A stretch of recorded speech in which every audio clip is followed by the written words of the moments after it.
बहुत पुरानी बात है। राजस्थान के रेगिस्तान में एक छोटा सा राज्य था, रणथंभरपुर। वहां के राजा उदय सिंह न्यायप्रिय और प्रजावत्सल शासक थे। युद्ध में वो पराक्रमी थे, लेकिन उनका मानना था कि सच्ची जीत तलवार से नहीं, इंसानियत से होती है। रणथंभरपुर के पास ही एक छोटा सा गांव था, ढोलिया गांव। साधारण लोग, मिट्टी के घर और परंपराओं से भरी एक सीधी सादी जिंदगी।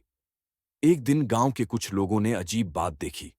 रेत में पड़ी मिट्टी की शेरों की मूर्तियां रात को चलती थीं।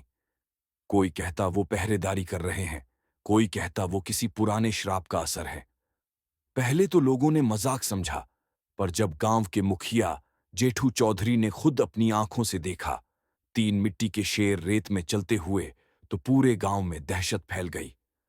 राजा उदय सिंह को इसकी खबर दी गई। वे खुद गांव पहुंचे और उन मूर्तियों को देखा। वो साधारण मिट्टी से बनी मूर्तियां नहीं थीं। उनकी आंखों में चमक थी, जैसे वो किसी अधूरी कहानी को कहना चाहती हो। राजा ने हाथ जोड़कर पूछा, कौन हो तुम? एक शेर की मूर्ति में से आवाज आई, हम वो वीर हैं जो इस मिट्टी के लिए लड़े, मरे, लेकिन इतिहास ने हमें भुला दिया। जब तक हमारा सम्मान नहीं होता, हम यूं ही चलते रहेंगे। राजा मौन हो गए। उसी दिन उन्होंने राजधानी लौटकर वीर स्मारक बनवाने का आदेश दिया।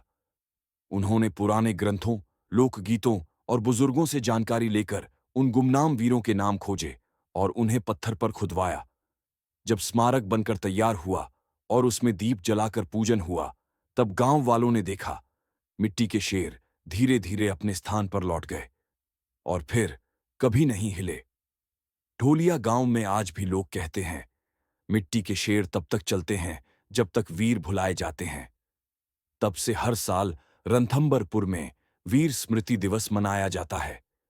गांव के बच्चे मिट्टी के शेर बनाते हैं और बुजुर्गों से उन वीरों की कहानियां सुनते हैं, ताकि मिट्टी की सौंधी खुशबू में उनका बलिदान हमेशा जिंदा रहे।